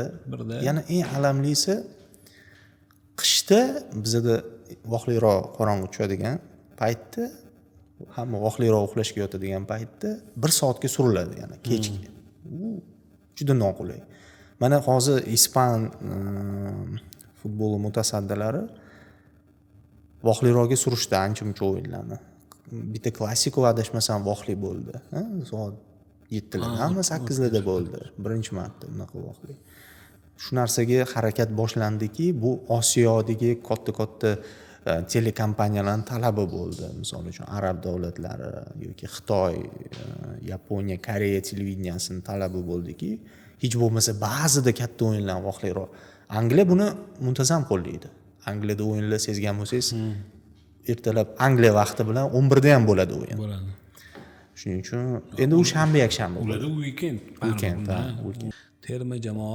Terma jamoada hozir qanaqa kayfiyat endi terma jamoada? Sizdan Kayfiyat o'zi shu kunlarda buzildi kayfiyat. Chunki katta ehtimol bilan endi mana 7-8-da ko'rib chiqiladi, OFK tomonidan o'yinimiz qoldiriladi. Katta ehtimol bilan 90%. Nima sababdan? Koronavirus? Koronavirus, la'nati virus futbolga ham kirib keldi-yu. O'shanga tayyorgarlik rejasi bor edi baribir. Yamanga bu katta rol o'ynamasa kerak, chunki keyingi bosqichga chiqish imkoniyati kam Yamanda. Bizga rol o'ynardi baribir. Ya'ni biz hozir hal qiluvchi Saudiya bilan o'yingacha Yaman bilan o'ynab olganimiz yaxshi edi. Ochkoyimizni ko'paytirib olib, uverенность oshadi уже. Hammani qishda zbor bo'ldi, ikkinchi tarkib ko'rib chiqdi, deyarli hamma tayyorgarlik bo'lgandi. Yig'in bo'lish kerak edi. Armeniya bilan o'rtoqlik o'yinimiz belgilangan bo'ldi. Shu bilan Bahraynga borib, Yaman notinch. Bahraynga borib, ham bunisi ham plyus edi. Yaman ham mehmonda o'ynaydi. Afsuski hozir mana ko'chirilish ehtimoli bor. Shunga ozgina kayfiyat buzildi. Ko'chirilishi qaysi muddatga, qachonga ko'chiriladi? O'zi endi virusni qachon to'xtashi noma'lum-ku, o'shani ehtiyotini qilib umuman kuzga surib tashlashmoqchi. Demak, u qanaqa bo'ladi? Keyingi chunki etap bor, keyingi hammasi o'zgarib ketadi-da. Hammasi o'zgarib ketadi. Hozir Olimpiada nima bo'lyapti? Olimpiada Xalqaro Olimpiya qo'mitasi bilishimcha o'tkazamiz degan niyatda. Men ham shu intervyusini ko'rdim, ozgina e'lonini, ya'ni lekin Yevropa chempionati so'roq ostida. Italiya mana juda jiddiy muammo bo'lib ketdi-yu, ko'payib ketdi zararlanganlar. Italiya sababli, yana bitta ikkita mamlakatlar sababli Yevropa chempionati ham o'zgarib ketishi mumkin. Yoki qoldiriladi, yoki balki Italiya chiqib ketishi mumkin ro'yxatdan. Ya'ni muxlislarsiz o'tishi ham mumkin. Xullas, u ham so'roq ostida turibdi. Muxlislarsiz. Bizning jahon chempionati ham mana o'z-o'zidan mana Paxtakor o'ynamadi Chempionlar Ligasi. Futzal jamoamiz Osiyo chempionati orqali 5 ta yo'llanma bor edi jahon chempionatiga. Futzal o'ynamadi. Mana shu chempionatda shu kunlarda finali bo'lish kerak edi. U qoldirildi. Yaxshi emas vaziyat. Juda yomon. Непосредственно jamoaga ham ta'sir qiladi. Albatta, hozir terma jamoa zo'r formada-da hozir. Misol uchun как раз chempionat legionerlarimiz o'ynadi, qancha o'yinlar o'ynashdi. Shomurodov formaga kirdi, bizani svejiy paytida hozir yig'ilib turib, bitta Armaniston bilan o'ynab olib, formani tiklab olib, Yamanni borib yutib kelish ehtimolimiz katta edi. Ochkolarimizni ko'paytirib, shu bilan iyungacha bexavotir Singapurni qabul qilamiz o'zimizda. Baribir bu ham qulay bizga. Yaman eng kuchsiz jamoalardan biri guruhimizda borib mehmonda yutib kelsak, xudo xolisa, keyin Singapur bilan uyimizda osonroq nisbatan o'ynash, ana undan keyin oxirida hal qiluvchi mehmonda Saudiya bilan o'ynashimiz kerak edi. Hozir hammasi o'zgarib ketadi. Afsus. Armeniya bilan o'yin qoladimi? Armeniya bilan gaplashishadi. Chunki hali bu rasmiy ma'lumot emas. Hozir aytib o'tganim. Bu hozir taxmin 90% taxmin. Endi yig'ilish bo'ladi OFKda, hujjatga qo'l qo'yiladi, ko'chirilsa agar, o'shandan keyin biz Armeniya bilan gaplashamiz. Hali rasmiy bo'lgandan keyin demoqchiman. 7 oy bo'ldi. OFA adashmasam, iyuldan OFAda ish boshlaganingizga o'zbek futbolini ichkaridan ancha yaxshi bilasiz. Yana nima xalaqit beradi? Umuman qanaqadir bir yuqori darajaga chiqib ketishiga yoki shu kerakli o'yinlarda yutishga umuman yoki nima yetishmaydi? tahlil endi hozir bari o'sha 7 oy oldin shu savolni berganingizda boshqacharoq javob berardim. Bari hozir gapirsam qaysidir keling javob bering. birga obed qiladigan kimnidir tegib ketishi mumkin, birga safarga boradigan yoki birga gaplashib o'tiradigan ish jarayonida bir muhokama qiladi. Hozir qiyin-da bari bu savolga bunaqa sizni qoniqtiradigan javob berishim, chunki bari ichkaridagi odam sifatida men bilib turib haligi ichki kuxnyani deydi-ku, tashqariga olib chiqish muammolar ko'p. Buni bari hamma tan oladi. Eng tepa rahbariyatdan tortib futbolimizdagi, misol uchun biz ham muammolar ko'pligini ko'rib turibmiz. Agar iloji bo'lsa, mana rasmiyatchilikni hammasini olib tashlasak, agar iloji bo'lsa olib tashlashingizda bir oxirgi paytlarda shunaqa gap ko'p bo'ldi. Ektor Kuper kelishdan oldin ham, Ektor Kuperdan keyin ayniqsa menimcha ko'p bo'ldi. Va bu bokschilarning yutug'i bilan, ya'niki o'zbek futboliga shuncha pul ajratgandan ko'ra ajratmaylik-da, undan ko'rasi boksga ajrataylik deganda siz qanaqadir bo'lsa ham emotsionalni qanaqadir ichingizdan haqiqatmiki shu narsa degan narsa o'tganmi? Hech yo'q. Endi qarang, men bir narsani aniqlashtirib o'taylik.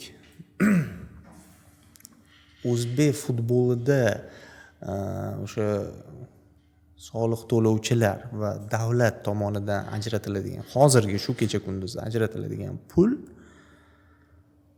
boshqa rivojlanmayotgan, bir joyda turgan, muammoga botib ketgan ba'zi sohalarga ajratilayotganga nisbatan boradi joyiga. Boradi. O'zbek futbolida. Boradi. Bu yerda boshqa masala bor. Bu agar katta bir homiy bo'lmasa, katta bir o'sha rahmatli Mirabror Usmonov darajasidagi baribir badavlat ham o'sha влияние deydi-yu, ta'sir doirasi kuchli bo'lgan inson futbolga naqmasa, futbol hozir davlatdan oladigan mablag'i, bu ishlab topadigan mablag'ining bir qismi. Futbol ishlab topadigan. Ya'ni butunlay hamma faqat davlat tomonidan pul sarflamaydi futbol. Misol uchun FIFA pul ajratadi. OFK pul ajratadi. O'sha pulni ishlatadi. Ya'ni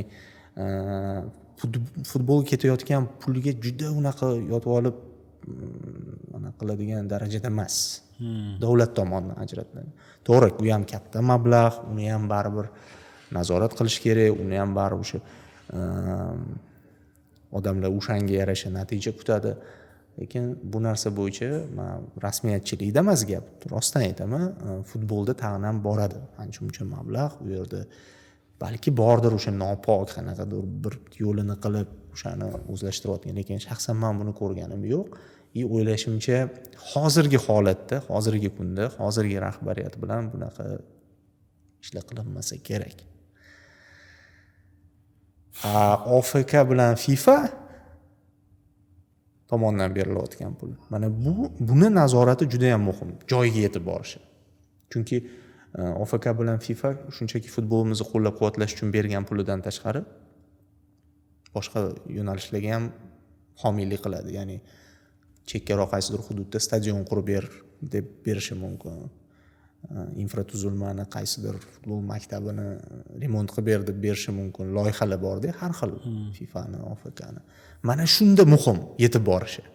U chetdan keladigan pullar joyiga yetib borishi va o'sha rostdan ham o'sha stadion qurilishi, rostdan ham o'sha darajadagi remont qilinishi, ana o'sha muhim. Shunga men aytyapman, boshqa sohalar ham borki, milliardlab pullar sarflanadi davlat tomonidan. Milliardlab pullar sarflanadi. O'shani ham baribir sal futbol darajasida tanqid qilaylik. Faqat futbolga erkalik qilmasdan deyman-da endi. Men tanqidim qanaqa? Men aynan qarshiman shu gapga, ya'ni boyagi o'sha aytgan gapimga, o'zbek futboliga ajratilayotgan pulni boshqa sportga ajratgan yaxshiroq degan. Men masalan qarshiman. Men to'g'ri demayman. Yo'q, u noto'g'ri gap baribir. Futbol shunaqangi sport turiki, endi o'zimning fikrim, umuman barcha mamlakatlarni eng zo'r tanitadigan vosita-da. Keyin misol uchun futbolimizda muammolar bor. Men yana bir bor ko'p bor ta'kidlab o'taman. Hammamiz bilamiz buni. lekin obyektiv olib qaraylik, rivojlanish bo'yicha hamma tomonlama Osiyoda O'zbekiston 2-o'rinda. Futbol emas. O'zi umuman mavqeyimiz. 4-liga kiramizmi? Menimcha.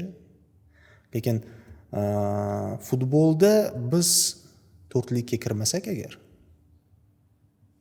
nimaga bularga pul sarflanadi deyiladi-da.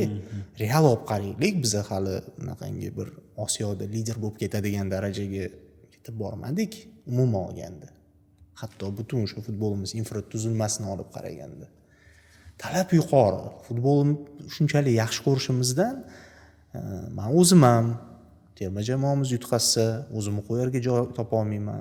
Lekin o'sha tajribaliroq odamlar bilan gaplashganda aytadiki, "Xo'p, mana bu yoqda ahvol mana bunaqa, mana bu bunaqa muammolar bor. Sen nima xohlovding? Mana Osiyoda mana chorak finalga chiqdik.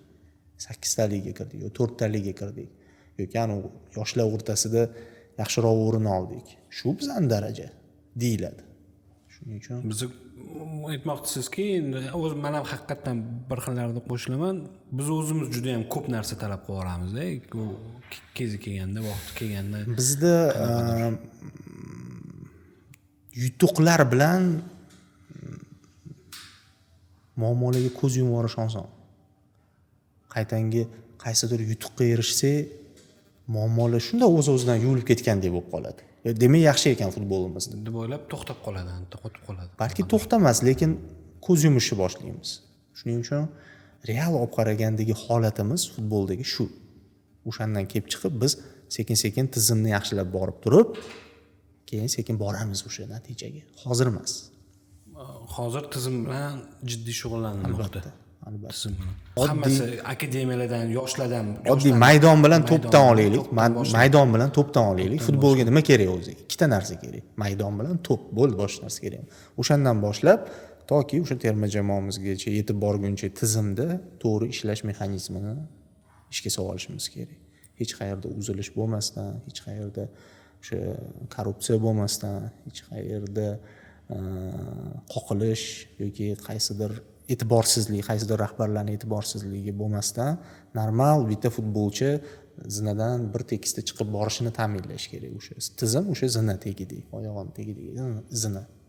Bizda har bitta futbol klubida menejerlar, umuman futbol klubini PR menejerlari, umuman bu futbol klubiga homiylarni jalb qilish, yetarlicha mutaxassislar bormi? Yo'q. Bizda bu shunga menimcha ko'proq ham e'tibor berish kerak deb o'ylayman-da.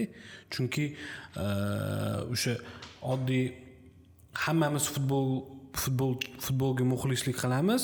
Ko'proq o'sha jahon futboli yulduzlariga, jahon futboli klublariga, o'sha Yevropa asosan va ularni o'sha misol uchun futbolkasini sotib olishga harakat qilamiz, unga o'xshashga harakat qilamiz. Hattoki menda ba'zi paytda men hali endi ichkarida ishlamaganman hech qachon futbol klublarini, ba'zida umumiy qilib aytaman. Ba'zi bir klublar qanaqadir tendensiyalarni paydo qiladi-da, ataylab, ya'ni ularning o'sha etilgan PR menejerlari qanaqadir tendensiyalarni paydo qiladi. U tendensiyalar o'sha muxlislarga yuqadi. Muxlislar shu tendensiya orqali u klubga ko'proq mehr beradi. U klubni fanatiga aylanadi. U klubni invertorlarini, ekipirovkalarini muxlisiga aylanadi, qo'pol qilib aytganda. Balkim u muxlisdan siz bu futbol klubining tarixini so'rasangiz bilmasligi mumkin, lekin ayni paytdagi hamma invertorlari nimalari bo'ladi. Umuman u futbol klubi bilan birgalikda yuradi. Aytmoqchimanki, qaysidir ma'noda, mana misol uchun misol tariqasida bilmadim endi qanchalik to'g'ri bu, Borussiya Dortmundning muxlislarini muxlislik qilishi, qo'shiq aytishlik, misol uchun shunaqangi podozreniya, taxmin borki, o'tda hamma shu qo'shiq aytayotganlar aynan Borussiyani yuragini urib, Borussiyani nima qilishini emas. Umuman o'sha harakat, o'sha ommaviy turib olib qo'shiq aytishi va uni butun dunyo ularni, ya'ni misol uchun o'sha ikkita sektor, uchta sektor bo'ladimi, ularni kuzatishi ularga qiziqroq deb o'yladi-da. Ya'ni qaysidir o'sha fan yetakchisi shu narsani o'ylab topgan yoki uni klub mutasaddisi unga maslahat bergan. Qilinglar shunaqa. Marketing, kreativ. marketing sohasi futbolimizda oqsaydi.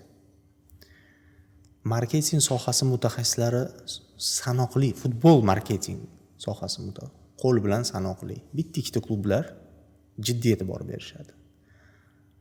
Mana hozir terma jamoa va Ufada marketing bo'limi kengaytirildi. Ya'ni bu ajralmas qismi ekanligi baribir inobatga olinyapti. Keyin stadionga borishning o'zi, mana siz Lokomotivga borganingizda Moskvaga, sizni kim kutib oldi?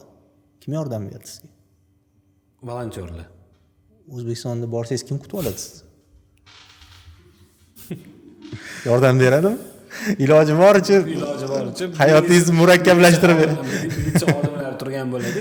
Rahmatullohga ularga hech qanday e'tiroz yo'q, lekin ular maksimal darajada o'zini ishini qilib, muxlislarni xavfsizlik birinchi masala. Lekin yo'q, volontyor. Birinchi kutib oladigan odam militsiya bo'lish kerak emas. Oilangiz bilan tushasiz. Kirib chiqish madaniyati bu bitta misolda endi sizga. Fikr kelib qoldi. To'ylar oshlar qisqaryapti, to'ylarda oshlarda bizda ana hasakashlar bo'ladi, o'rtada yuradi. Men ularni taklif qilardim stadionlarga ishga o'tishga, futbol klublari aksincha ularni ishga olinglar. Ular juda ham odamlar bilan ishlashga juda ham qulay, bilasizmi? Oshlarda keling, o'tiring, oshman 4 ta deb bunday tushuntirib o'tadi-ku. Agar mana hozir to'y tizimi sal tortilib qoldi-yu endi zal qonunida chiqib, agar o'sha to'y sistemasi digilib, yoppasiga futbolga o'tib ketsa kuchayib ketadi. Chunki to'potadi. Endi bitta yorqin misol. Humo. Xokkey klubi. Marketingga zo'r ishlayapti. Hozir boring, mana oxirgi kechagi o'yinda to'ldi. Pastki yarus deydimi? Tepa endi mayli. Pastki yarus to'ldi.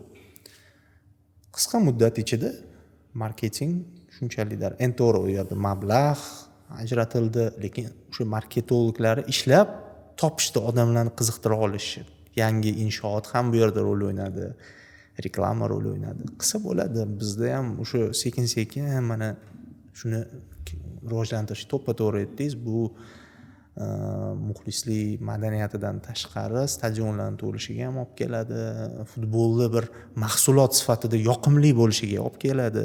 Televizion kartinka katta rol o'ynaydi.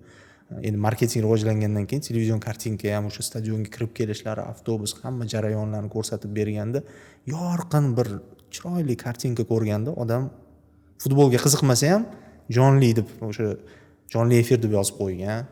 Chiroyli bir kiraverishda stadionning kadri, futbolistlar formalada yoqimli-yu kadr.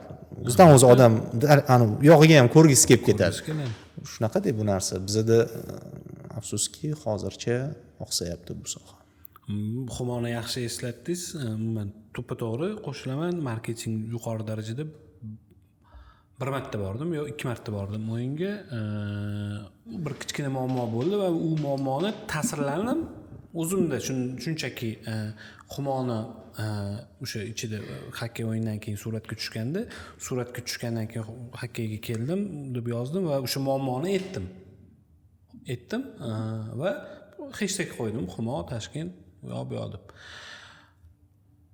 Bir 5 minut 10 minutdan keyin Instagramda qo'ygan bo'lsam, menga direktdan xabar keldi. Nima muammo bo'ldi?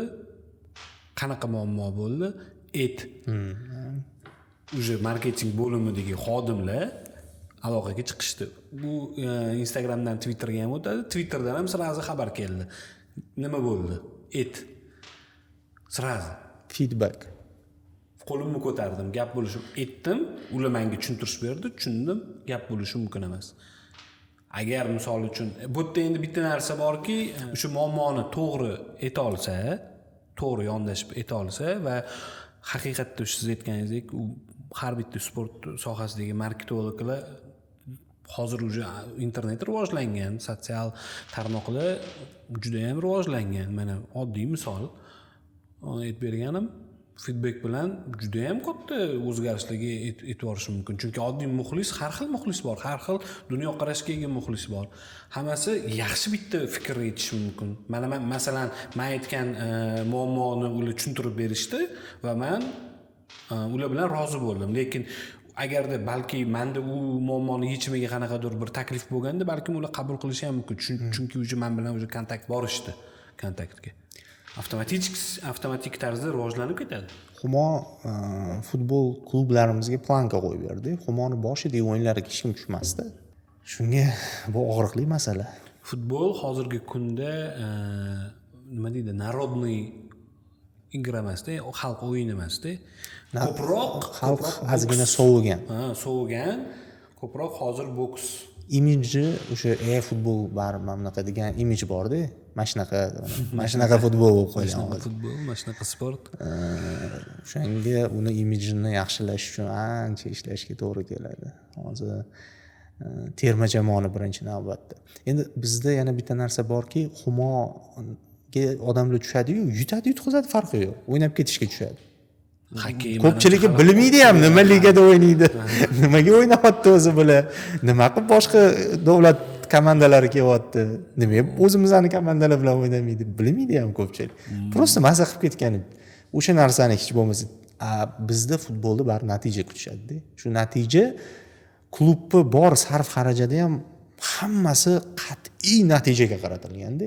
Bo'lmasa shunaqa narsa borki, mana Nasaf va Bunyodkor endi Mashalni mayli chetga suramiz, inqiroz bo'ldi ularda.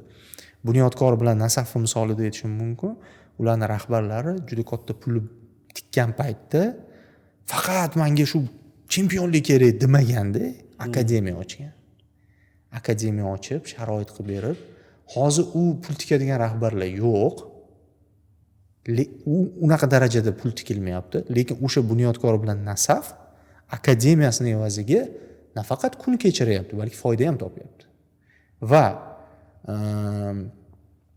futbolchilarni yetishtirib berish bo'yicha, terma jamoaga futbolchini yetishtirib berish bo'yicha bu ikkitasi liderlardan. Bunyodkor va Nasaf. Hozir qarang, mana Olimpiya terma jamoasi. Nechtasi Bunyodkor, nechtasi Nasaf.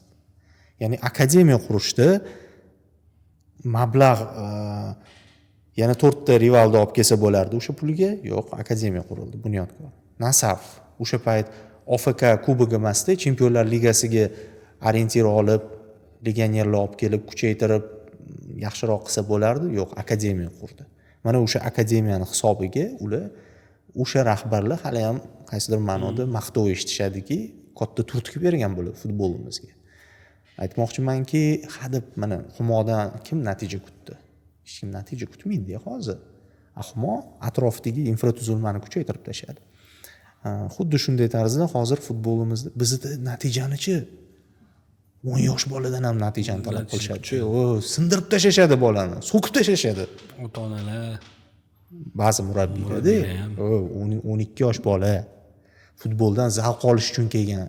Shu futbolga bir mehr bilan kelganda uni so'kib, ezib, moralni sindirib, ertaga xalqaro arenaga chiqqanda, haligi oddiy xalq tili bilan aytganda, duxini berib qo'yadigan bolaga aylantirib qo'yish kerak bor. Angliya futboli yorqin misol hammaga. Angliya futbolida 14-15 yoshgacha natija rol o'ynamas ekan. O'sha o'zaro chempionatlarida ham hech qanaqa ta'sir o'tkazmas ekan. Muntazam chempionatlar bo'laveradi, natijasi hech qanaqa rol o'ynamaydi. Shunchaki futbolchi o'sadi, rivojlanadi, texnikasi bemalol 4 tasini aldashga qo'rqmaydi. Bizda 4 tasini aldolmay qolsin. Tamomda. Tamom, ketdi. Dashnom, hamma dashnom. Ana o'sha narsa sekin-sekin murabbiylar ham aqlini ishlatish kerak edi. Bu individualni kuchli futbolchi yetishib chiqyapti. Ertaga bu zo'r transfer bo'lsa, senga ham keladi o'shaning foydasi. Bugun kutmagin shundan natijani. O'sha natija ham bar hadeb talab qilirish ham noto'g'ri. O'sha klublar ham, klub rahbarlari ham qanday natija yoki ko'p rahbarlarda baribir deylik o'sha hokimlarga mana klubimiz natijaga erishdi deb turib 3-o'rinni yoki 5-o'rinni natija qilib ko'rsatiladi. Shuning evaziga keyingi yilga yana mablag' ajratiladi. Tizim noto'g'ri-da. Natija kutish kerak emas, klubni rivojlantir, akademiya qur. Chiroyli bir mahsulot qilib qo'y futbolingni, keyin u hokimga ham qarab o'tirmaysan. Odamlarni beradigan pulini o'ziga ham yashasa bo'ladi, tem bo'lib futbolistlarni sotgan puliga bemalol yashasa bo'ladi. Yaxshi futbolist yetishib chiqsa bemalol Yevropaga, mana eng yaqini Rossiyani o'ziga ketsa ham, Rossiya klublari ham, chunki Rossiya klublari ko'pchiligi yaxshi moliyaviy nima deydi darajaga ega mehmonlar. Rossiya tramplin bo'lishi kerak. Bizda haligi oxirgi nuqtaga aylanib qolgan. Rossiya o'zi tramplin bo'lishi kerak-da Yevropaga. Bizda Rossiyaga borsa bo'ldi, zo'r bo'ldi deymiz. Shu hozircha darajamiz shu. Hozirgi kunda bizani futbolchilarni chetga Yevropaga ketishga oldin men bilardim muammo bor edi. Yetarlicha muammo bor edi. O'sha bunyodkor akademiyasi paydo bo'lgandan beri, hattoki endi hozir u juda ham uzun mavzu bo'lib ketadi. Bilaman, bunyodkor akademiyasidan chiqqan ba'zi bir yosh o'yinchilar hattoki Yevropaning grand klublariga borib keta olmagan, kontrakt taklif qilishganda kontraktga yo'l qo'ya olmagan, chunki bu yoqdan bizadan ruxsat bo'lmagan. Shunaqa narsalar, shunaqa to'siqlar, muammolar qanaqa darajada hozir? Oldin shunaqa narsa bo'lardiki, hozir yo'q. Legionerlarimiz ko'payib ketdi, sezgan bo'lsangiz, oxirgi paytda. Koreyada 5 ta, arab davlatlarida ham 4 ta, 5 ta ko'paydi. Yevropada endi kamroq. Yevropada o'zi bizga talab ham yo'q unaqa. Qaysidir muammo tufayli keta olmayapmiz emas, talab yuqori emas Yevropada o'zinikilar bor birinchidan. Ikkinchidan Braziliya, Argentina, Kolumbiya, Meksikalardan keladiganlari ikkinchi eshelon. Bu yoqda Afrika turibdi. Bizga navbat. Hozir bizda Afrika, men kecha bunyodkorga akademiyaga bordim. Birinchi ligasi, Dinamo birinchi liga. Dinamo tushib ketdi, Tajamurod Agumurodov bilan kelgan ekan, o'rtoqlik o'yinini ozgina kuzatdim. Keluvligida ham bor. Endi afrikalik yoki nigeriyalik, umuman ikkala klubda ham o'ynadi. Hozir ko'p, hozir ikkinchi ligada terma jamoa bor ekan, Afrika terma jamoasi. Ya'ni afrikalik legionerlar terma jamoasi. Kuni kecha Sergeli futbol klubi bilan ikkinchi liga bilan o'rtoqlik o'yini o'tkazgan. Hammasi qayerdan kelishyapti ular? Legioner bo'laversin, yomon narsa emas bu. Endi bizanikilarni legioner bo'lishi qiyinligi, misol uchun bizning o'yinchilar talanti bor baribir. Talantli yigitlar bunaqa tizimdan yorib chiqish uchun kuchli talant bo'lishi kerak. O'shaning uchun bizda talantlar bor. Hazil bugun kunga. Keyin unga bir so'mga Rossiya klubi olmoqchi bo'ladi, 5 so'mga arab klubi olmoqchi bo'ladi. O'yinchini o'zi Rossiyaga ketishni xohlashi mumkin, lekin uni taqdiri to'liq o'zini qo'lida emas. Shuning uchun Osiyo futbolidan chetga chiqishimiz zarur. Bu yoqda hali mahalla bor. Mahalla ham menimcha ta'sir ko'rsatishi kerak. Qarindosh urug'i bor, to'y qilish kerak, orzu havas bor. Hozir arab klubiga borib 5 yil o'ynasa bo'ldi-da shu bilan. Arab klubi, Rossiya klubiga borsa ham osh berish kerak, arab klubiga borsa ham osh berish kerak. Hali hammani bu kelajakdagi to'ylarni unutganda, u oshlar bizga nima? Yo'q, hozir yaxshilandi vaziyat. Hozir mana Rossiyaga ham ketishni boshlashdi. Ko'p o'yinchilarimiz deyarli mana Belarusga ham ketdi, hatto Yaxshiboyev. Tarqalishni boshlashdi futbolchilar. Ostonurunov Ufaga ketdi. Yaxshi o'ynadi. Debyut qildi. Xullas, bizning legionerlar hozir ko'paydi. Hozir nafaqat terma jamoamizni o'zini ham legionerlardan tuzib chiqsa bo'ladi, plus yana bitta yoshroq o'yinchilardan yana bitta terma jamoa tuzsa bo'ladi. Legionerlar masalasi yaxshilandi. Keling, bundoq qilamiz. Bizga xabar berishdi. 2 soatdan oshib qolamiz. Biz YouTube'da bugun kanalimizga, Haymayli TV kanaliga e'lon qo'ygan edik siz bilan suhbat qilishimizni va men boya o'qiganimda ko'zim tushgan edi. Albatta bering, albatta savol bering deb aytishgan edi. O'shanga tezda o'qib olmasak, o'sha Az Haydarov haqida gaplashdik. Menimcha yetarli. Davron Ixlosbek Toliboyevdan ekan savol.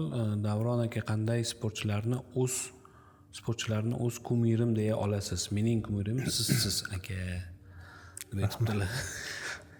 Hozir aytib bera olmayman. Yo'q, unaqa kumirim to'g'risi. 3 ta 4 ta 2 ta 3 ta. Endi agar Ixlosbek Toliboyev qanaqadir darajada o'ziga kartina yasab, bolaligimda masalan sevimli futbolchim Del Piero bo'lgan. Misol uchun-da. Hozir yo'q mana. Hozir yo'q hech qanaqa kumir. Sport sohasidan ayniqsa. Kasbingiz ham shuni taqozo qiladiki, neytral bo'lganingiz. Raul yoqardi bolaligimda, Del Piero, Batistuta yoqardi. Har xil futbolchilarga muxlislik qilardim. Hozir esa boshqa narsa qolmagan. Umuman o'zingizni o'sha yoshlik davringizdagi uncha oliy darajada o'ynagan yorqin o'yinchilar umuman hamma kabida, chunki hozirgi zamon bolalari agar Yo'q, endi sport futboldan kumir deganda men shuni tushunaman. Men bolaligidan muxlislik qilganman. Sportchilar. Endi agar futbol boksni ham juda ham yaxshi sharhlaysiz, umuman oxirgi kunlarda o'zingizni bloklaringizda har xil filmlarni havaskor. Yo'q, baribir, lekin ulardan ham bo'lsa kerak menimcha. Muhammad Ali yoki Muhammad Ali mana bu haqiqiy kumir desa bo'ladi. Keyingisi Xayrulla aka bilan ko'proq birga sharhlaykansiz. Shunchaki Tilak aka. Birga sharhlasinlar deb yozibdi. Xo'p, siz uchun eng yaxshi sharhingiz qaysi? Kardifdagi o'sha finalmi yoki Toshkentdagi futzal finalimi? Qaysi biri jo'shqinliroq? Temurbek To'raqulov. Futzal yaxshi bo'lgan, chunki Kardifda ozgina texnika muammo bo'lgan bizda. Birinchi marta bo'lganim uchun. Men texnikani muammosiga e'tiborim ketib qolib, o'yinni yaxshi sharhlay olmaganman. Endi o'rtacha, o'zim xohlagan darajada emas. Futzalga men yana nima u futzalchi xuddi boshqacha sharhlaganimga sabab futzaldagi o'sha final o'yini meni sport kanalidagi oxirgi sharhim edi. Men uni bilardim. O'shaning sport kanalimga men borimni berib ketay deb turib, xuddi umrim oxirgi o'yinini sharhlaganman. O'shaning uchun balki shuni eslayotgandir. Bo'lmasa futzalni kim eslaydi chempionatda. Xayrulla Hamidov, ya'ni ustozingizni sharh davomidagi o'zingizdan kuchli tomonlarini aytib o'ting. Savolimni e'tiborsiz qoldirmaysiz deganman, e'tibordan qolmadingiz. Mendan kuchli tomoni so'z boyligi. Tajribasi bor, mendan ko'proq ishlaydilar. Endi ko'p shu asosiy shu ikkitasi deb o'ylayman. Davron Fayziev shubhasiz O'zbekistondagi nomer 1 sharhlovchi. Bu dunyo yolg'on dunyo yozyapti. Bu nima nikmi? Nik. Davron savol. Nasihatmi? Yo'q. Menimcha nik. Endi o'ziga balki nasihat qilib, yaxshi. Davron Fayzievga chet el telekanallaridan taklif bo'lganmi shu yo'nalish bo'yicha? Savolimni o'qib bering, iltimos, o'qib berdim, marhamat. Taklif bo'lmagan. Sal qolgan anaqaga ketib qolishimga, MGUni magistraturasiga ketib qolishimga sal qolgan. O'shanda aniq bir reja va kelishuvim bo'lganki, praktikani Machtv emas, o'sha paytda NTV Plusda hozir endi xayolga. Shu paytda NTV Plusda amaliyot o'tib, magistraturani MGUda o'qishga shuna qadam tashlayotgan joyimda orqaga qaytganman. Nima sabab bo'lgan unaqa orqaga qaytishingizga? Oilaviy sabablar bo'lib qolgan. Shaxsiy sabab. Lekin borganingizni menimcha 100% qolib ketardingiz. Endi hammasi yaxshiligiga deydi. Balki. Assalomu alaykum avvalo, ustozingiz Xayrulla Hamidovni yaxshi bilasiz va ish jarayonida birga bo'lasizlar. Misol futbol sharhi boshlandi deylik, o'sha payt azon yangradi, namozga chaqirdi. Xayrulla Hamidov sharhni to'xtatib namozga boradilarmi? Javob uchun tashakkur.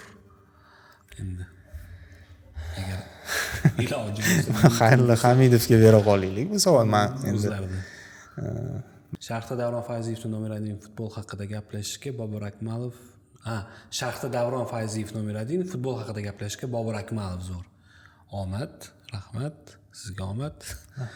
Katta o'yinlarni tandem sifatida olib borishlarini to'xtatish yolg'iz o'zlari yaxshi sharhlaydi. Bir fikr bildiraman desa bo'lib qo'ymoqda. Sherigi Davron Fayziev buni inobatga olib qo'yadi degan umiddaman. Xo'p.